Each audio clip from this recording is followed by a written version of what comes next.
بسم اللہ الرحمن الرحیم۔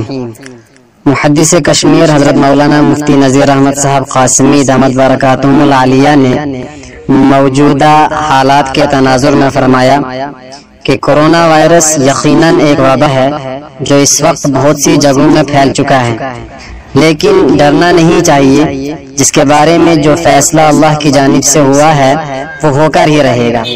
اگر موت لکھی نہ ہوگی تو 1000 کینسر ہو جائیں نہیں مرے گا، اور اگر موت کا فیصلہ ہو چکا ہوگا اور کوئی بیماری بھی نہ ہو تو بھی بندہ مر جائے گا۔ بقیہ ویڈیو دیکھنے سے پہلے ہمارے یوٹیوب چینل محمود میڈیا کو سبسکرائب کریں اور پاس والے بیل آئیکن کو دبا کر آل کے آپشن کو سلیکٹ کریں۔ ہم نے ایمان لایا ہے کہ ہر خیر و شر کا مالک اللہ ہے۔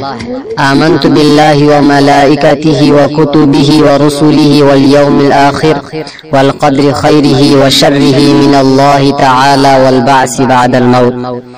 ہاں، حفظان صحت کے حوالے سے گورنمنٹ اور ڈاکٹروں کی جانب سے جو ہدایات دی جائیں ان پر عمل ضرور کریں، اس لیے کہ یہ اسباب کے تحت داخل ہے۔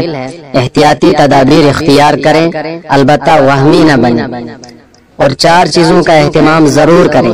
نمبر 1، اللہ کے احکام کو پورا کریں، یعنی عبادات وغیرہ کو۔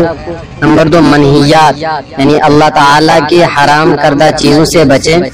نمبر 3، صحت کے حوالے سے جو احتیاطی تدابیر بتلائی جاتی ہیں ان کو اختیار کریں۔ نمبر 4، دعاؤں کا خوب اہتمام کریں۔